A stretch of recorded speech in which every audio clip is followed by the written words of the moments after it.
સરકાર, બરાબર. આપણા દેશમાં કેવી સરકાર છે?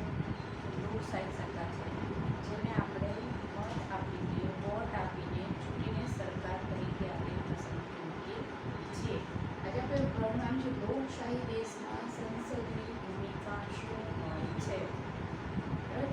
પ્રકરણ 8 લોકશાહી દેશમાં સંસદની ભૂમિકા.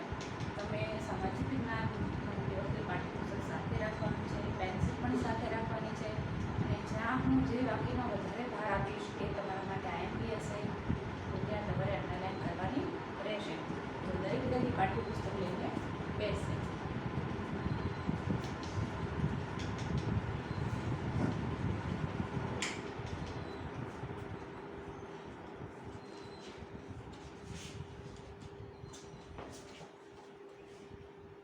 સરકારની નિર્ણય લેવાની અને કાયદાનું પાલન કરવાની સત્તા કોની છે?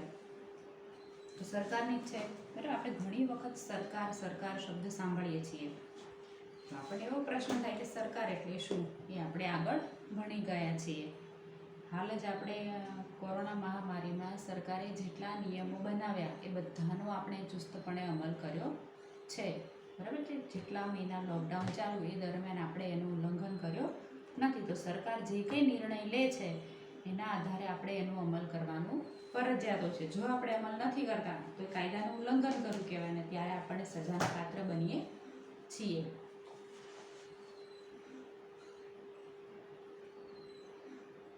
તો દેશમાં કયા પ્રકારની સરકાર છે? લોકશાહીમાં લોકો સરકારને આ સત્તા આપે છે. લોકો ચૂંટણીના માધ્યમથી સરકારની પસંદગી કરે છે. તેઓ પોતાની પસંદગીના નેતાને મત આપીને ચૂંટે છે. એકવાર ચૂંટાઈ ગયેલી વ્યક્તિઓ સરકાર બનાવે છે. લોકશાહીમાં સરકારે પોતાના નિર્ણયો અને ભરેલા પગલાઓના આધાર બતાવવો પડે છે અને સ્પષ્ટતા કરવી પણ પડે છે. હવે બીજી સરકાર એવી હોય કે જે રાજાશાહી સરકાર હોય. આપણી સરકાર કેવી છે? લોકશાહી છે. જો સરકાર કોઈ ખોટો નિર્ણય લે છે તો લોકો તેનો વિરોધ પણ કરી શકે છે, બરાબર છે. પણ બીજી સરકાર એવી છે કે જે રાજાશાહી છે. રાજાશાહી સરકારનું કેવું છે કે રાજાનો પુત્ર જ રાજા બને છે, એ જ એ દેશનું સંચાલન કરે છે. ત્યાં કોઈ પણ પ્રજા, કોઈ પણ લોકોની વાત સાંભળવામાં આવતી નથી. તો એવી સરકાર છે રાજાશાહી સરકાર, સરમુખત્યારશાહી. તો તેમાં રાજા અથવા રાણી પાસે નિર્ણય લેવાની અને સરકાર ચલાવવાની સત્તા હોય છે. રાજા પાસે સલાહકારોનો એક નાનો સમૂહ હોય છે જેની મદદથી તે જુદા જુદા વિષયો પર ચર્ચા કરી શકે છે અને નિર્ણય પણ લે છે. પણ છેલ્લો નિર્ણય કોનો છે? ત્યારે રાજાનો હોય છે. જ્યારે આપણે અહીંયા કેવું છે કે છેલ્લો નિર્ણય હંમેશા પ્રજાનો જ હોય છે. તો આથી લોકશાહીમાં એક અગત્યનું લક્ષણ એ છે કે સત્તા કોઈ એકાદ વ્યક્તિના હાથમાં હોતી નથી. તેમાં રાજ્યના સર્વ લોકોનું સાર્વભૌમત્વ હોય છે. લોકો પોતે જ પોતાના ભાગ્ય વિધાતા બને છે. એટલે સાર્વભૌમત્વ એ રાજ્યનું અનિવાર્ય લક્ષણ છે. લોકશાહી માટે અંગ્રેજી ભાષામાં ડેમોક્રેસી શબ્દ વપરાય છે. એટલે કે લોકશાહી રાજ્યતંત્ર લોકો માટે હોય, અર્થાત વધારેમાં વધારે લોકોનું હિત સાધવું એ લોકશાહીનું મુખ્ય લક્ષ્ય છે. કે કેવા કાયદા બનાવીએ કે જેથી કરીને વધારેમાં વધારે સામાન્ય લોકો સુધી એ પહોંચી શકે અને એનું જીવન ધોરણ ઊંચું આવી શકે, એવો જ ભાવાર્થ હોય છે. લોકશાહીનું સંચાલન લોકો પોતે જ કરે છે, કારણ કે રાજ્યતંત્રના સંચાલકો લોકોએ ચૂંટે કાઢેલા પ્રતિનિધિઓ જ હોય છે.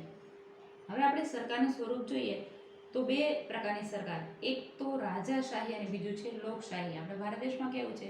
લોકશાહી છે, બરાબર છે. તો રાજાશાહીના લક્ષણ પણ આપણે જોઈ ગયા કે એમાં રાજા જ મુખ્ય વ્યક્તિ છે. એ જે કંઈ નિર્ણય લે છે પ્રજાને હંમેશા માન્ય રાખવો પડે છે. એમાં કોઈ પણ જાતનો વિરોધ દર્શાવી શકાતો નથી હોતો. લોકશાહીમાં ફરી પાછા બે વિભાગ જોઈએ છે. આધ્યાત્મિક સરકાર એટલે કે પ્રમુખનિષ્ઠ અને સંસદીય સરકાર. પ્રમુખનિષ્ઠમાં બે પ્રકાર છે. એકતંત્રીય સરકાર જે એકના હાથથી ચાલે, અને બીજું છે સમવાયી રાજતંત્ર કે જેમાં ઘણા બધાનો સાથ અને સહકાર લઈને કામ થતું હોય છે. હવે સંસદીય સરકારમાં પણ બે છે. એક તો એકાત્મક સરકાર અને બીજું છે સંઘીય સરકાર. હવે આપણે આમાં થોડું અંદર ડિટેલમાં જોઈએ તો તમારી એટલે કે આપણી શાળામાં જો પંચાયતી ચૂંટણી થતી હોય, એટલે જ્યારે સ્કૂલ ચાલુ થઈ જશે ત્યારે આપણે આનું ક્લાસમાં ચૂંટણી કઈ રીતે થાય છે એ આખું નાટકના રૂપમાં આપણે સમજવાનો પ્રયત્ન કરશું. એક સામાન્ય વસ્તુ યાદ રાખો કે જો તમારા ક્લાસરૂમમાં તમારે મોનિટરની પસંદગી કરવી છે, બરાબર છે. હવે ક્લાસનું સંચાલન કરવા શિક્ષક શું કરશે? શિક્ષકની ગેરહાજરીમાં ક્લાસનું સંચાલન મોનિટરને કરવું છે. હવે મારે મોનિટરની પસંદગી કરવી છે તો હું શું કરીશ? હું એવું કહીશ કે ચલો મોનિટર બનવા માટે કોણ કોણ તૈયાર છે?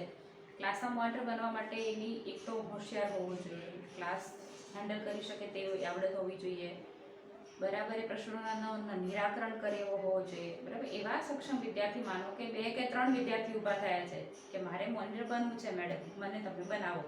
એમને તો બનાવાશે નહીં. તો હું શું કરીશ કે ક્લાસમાં જેટલા પણ વિદ્યાર્થીઓ છે એને હું કહીશ કે આ 3માંથી તમારે કોને મોનિટર બનાવવો છે એની ચિઠ્ઠી બનાવીને મને આપો. બધી ચિઠ્ઠી ભેગી કરવાની છે અને પછી એક એક વાંચવાનું છે અને હું જોઈશ કે કોને સૌથી વધારે ચિઠ્ઠી કોના નામની છે એ આપણા ક્લાસનો મોનિટર રહેશે. તો આ રીતે ચૂંટણી વ્યવસ્થા થતી હોય છે, જે આપણે પ્રેક્ટિકલી જ્યારે ક્લાસરૂમ ચાલુ થઈ જશે, આપણે સ્કૂલો ચાલુ થઈ જશે ત્યારે ફરી આપણે આનો ડેમો કરીને બતાવશું. હવે ક્યારેક તમારા ક્લાસમાં કોઈ વિદ્યાર્થીની સીધી પસંદગી કરીને મોનિટર બનાવવામાં આવે અને મોનિટરની ચૂંટણી ન થાય, જેથી વર્ગમાં મોનિટર બનાવવા માંગતા બીજા વિદ્યાર્થીઓને તક મળતી નથી, જેથી તેઓ નારાજ થાય છે. ઘણા વિદ્યાર્થીઓને એમ પણ થાય કે મારે મોનિટર બનવું હતું પણ મને ન બનાવ્યો. તો આ રીતે ચૂંટણી દ્વારા બધાની સંમતિથી ક્લાસનો મોનિટર આપણે પસંદ કરી શકીએ છીએ. હવે શાળા પંચાયતની જેમ લોકશાહી સરકારમાં પણ પ્રતિનિધિઓ ચૂંટાય છે. તો ચૂંટણીમાં ચૂંટાયેલા બહુમતી ધરાવતા પક્ષના નેતાઓ પ્રધાનમંત્રી બનાવવામાં આવે છે, એટલે કે વડાપ્રધાન જુદા જુદા ચૂંટાયેલા પ્રતિનિધિઓ એટલે કે સંસદના સભ્યો દ્વારા તેની પસંદગી થાય છે. તેઓનું પ્રધાનમંડળ રચી તેમને જુદા જુદા ખાતાઓની સોંપણી કરવામાં આવે છે. હવે આપણે જોઈએ કે સંસદ કેવી રીતે બને છે, પાર્લામેન્ટ શું છે, કેવી રીતે કામ કરે છે. તો ભારતે સંસદીય લોકશાહીનું સ્વરૂપ સ્વીકાર્યું છે. તો ભારતમાં સંસદ એ સર્વોચ્ચ સંસ્થા છે. ભારતની સંસદ રાષ્ટ્રપતિ અને 2 ગૃહો એટલે કે લોકસભા અને રાજ્યસભાની બનેલી છે. આ લાઈન નીચે તમે પેન્સિલથી અંડરલાઈન કરો કે ભારતની સંસદ રાષ્ટ્રપતિ અને 2 ગૃહો એટલે કે લોકસભા અને રાજ્યસભાની બનેલી છે. રાજ્યસભા એ સંસદનું ઉપલું ગૃહ છે, જ્યારે લોકસભા એ સંસદનું નીચલું ગૃહ છે. જો તમે તમારા પાઠ્યપુસ્તકમાં સંસદના 3 વિભાગ બતાવ્યા છે, જેમાં છે લોકસભા, રાષ્ટ્રપતિ અને રાજ્યસભા. લોકસભામાં કુલ સભ્યો કેટલા હોય છે? તો 545 સભ્યોથી બને છે લોકસભા, જેમાં ગુજરાતની બેઠક છે 26 બેઠકો છે લોકસભાની, બરાબર.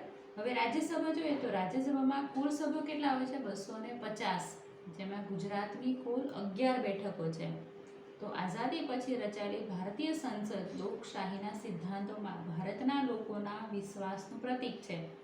લોકશાહીમાં નિર્ણય લેવાની પ્રક્રિયામાં પ્રજાની સહમતિ અને ભાગીદારી હોય છે અને આપણી શાસન વ્યવસ્થામાં સંસદની પાસે સંપૂર્ણ અને મહત્વની સત્તા હોય છે, કારણ કે તે લોકોનું પ્રતિનિધિત્વ કરે છે માટે.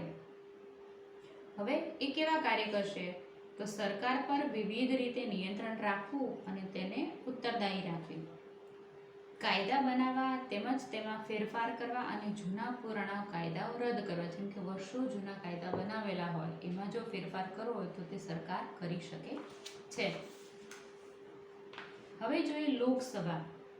તો લોકસભા માટે રાજ્યની વિધાનસભાની જેમ જ ચૂંટણીઓ યોજાય છે. દર 5 વર્ષે લોકસભાની ચૂંટણી થાય છે. દરેક સંસદીય મત વિસ્તારમાંથી એક ઉમેદવારને સંસદમાં ચૂંટવામાં આવે છે અને આ રીતે ચૂંટણી લડતા ઉમેદવારો મોટે ભાગે જુદા જુદા રાજકીય પક્ષના સભ્યો હોય છે.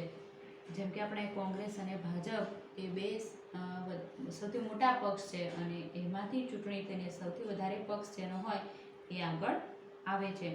તો ચૂંટાયેલા ઉમેદવારોને સંસદ સભ્ય કહેવામાં આવે છે. આ બધા સંસદો મળીને લોકસભા બને છે. હવે જોઈએ શાસક પક્ષ.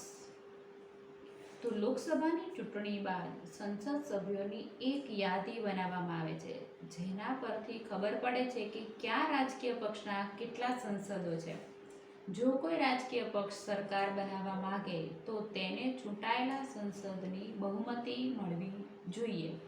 સામાન્ય રીતે ચૂંટણીનો બાદ કે પક્ષ અથવા પક્ષીય જોડાણને લોકસભામાં સ્પષ્ટ બહુમતી મળતી હોય છે અને તે પક્ષના નેતાને રાષ્ટ્રપતિ પ્રમુખ વડાપ્રધાન તરીકે નિમે છે. આપણા વડાપ્રધાન જે નરેન્દ્ર મોદી અત્યારે છે એ વધારે વોટથી ચૂંટાઈને આવેલા, વધારે પક્ષોથી આવેલા વડાપ્રધાન છે, બરાબર. તો ભારતના વડાપ્રધાન છે પ્રાઇમ મિનિસ્ટર લોકસભામાં શાસક પક્ષના વડા ગણવામાં આવે છે. તો વડાપ્રધાન પોતાના પક્ષના સંસદોમાંથી મંત્રીમંડળની પસંદગી કરે છે. હવે જુદા જુદા મંત્રીમંડળો છે અને એને અલગ અલગ કામ સોંપવામાં આવતું હોય છે. આમ પ્રધાનમંડળ રચાય છે અને મંત્રીઓ પ્રધાનમંત્રી સાથે મળીને નિર્ણયો લેતા હોય છે. આ મંત્રીઓ સંઘ યાદીમાં આવતા ક્ષેત્રમાં વિવિધ ક્ષેત્રમાં સરકારી કામની જવાબદારી સંભાળતા હોય છે, જેથી કરીને અલગ અલગ ક્ષેત્રમાં મંત્રીમંડળ રચવાથી એ કાર્ય સારી રીતે અને સરળતાથી તેઓ લોકો કરી શકતા હોય છે. હવે આપણે જોઈએ તો રાજ્યસભા. તો રાજ્યસભાના સભ્યોની ચૂંટણી જુદા જુદા રાજ્યોની વિધાનસભાઓના ચૂંટાયેલા સભ્યો દ્વારા થતી હોય છે. કેમ કે રાજ્યસભાના સભ્યોની કુલ સંખ્યા 250 નક્કી કરવામાં આવી છે, બરાબર. હવે જેમાં 238 સભ્યોની ચૂંટણી કરવામાં આવે છે. રાજ્યસભામાં 12 સભ્યોની નિમણૂક રાષ્ટ્રપતિ પોતે કરે છે અને રાજ્યસભા કાયમી ગૃહ છે, તેનું સંપૂર્ણ વિસર્જન થતું નથી. આ વસ્તુ ખાસ ધ્યાનમાં આપજો, પેન્સિલથી અંડરલાઈન કરો કે રાજ્યસભામાં 12 સભ્યોની નિમણૂક રાષ્ટ્રપતિ કરે છે. રાજ્યસભા એ કાયમી ગૃહ છે, એ સંપૂર્ણપણે ક્યારેય વિસર્જન તેનું થતું નથી અને દર 2 વર્ષે એના ત્રીજા ભાગના સભ્યો નિવૃત્ત થાય છે અને તેટલા જ સભ્યોની ચૂંટણી કરવામાં આવે છે. રાજ્યસભા દેશના રાજ્યોનું પ્રતિનિધિત્વ વ્યક્ત કરે છે અને રાજ્યસભામાં ખરડો રજૂ થઈ શકે છે, પણ કોઈ ખરડાને કાયદાના રૂપમાં લાગુ કરતા પહેલા રાજ્યસભાની મંજૂરીની જરૂર પડે છે. સંસદનું આ ગૃહ લોકસભાએ બનાવેલા કાયદાઓનું સમીક્ષા કરતું હોય છે. આમ રાજ્યસભાની મહત્વની ભૂમિકા છે. રાજ્યસભાનું સંચાલન કરનારને સભાપતિ પણ કહેવામાં આવે છે. હોદ્દાની રૂએ ઉપરાષ્ટ્રપતિ રાજ્યસભાના સભાપતિ બનતા હોય છે. જ્યારે સંસદનું સત્ર ચાલતું હોય ત્યારે સૌથી પહેલા પ્રશ્નોત્તરી માટે સમય નક્કી કરવામાં આવે છે. હવે જેના માધ્યમથી સંસદ સભ્ય સરકારના કામકાજ વિશે જાણકારી પ્રાપ્ત કરે છે. હવે તેના થકી સંસદ કારોબારીને નિયંત્રણમાં રાખે છે.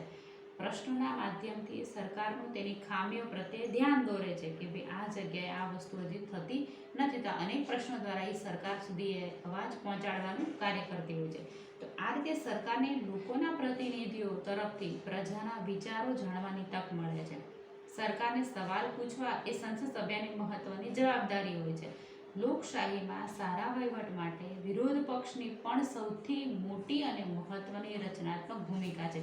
કારણ કે વિરોધ પક્ષ શું કરે છે કે જે સરકાર ચાલી રહી છે એમાંથી જે ખામી અને ત્રુટિ છે એ વિરોધ પક્ષ એ મુદ્દો ઉઠાવશે, બરાબર, અને ચોક્કસપણે તેની રજૂઆત કરે છે કે જેથી કરીને એ ખામી અને ત્રુટિને તેમાંથી દૂર કરવામાં આવે.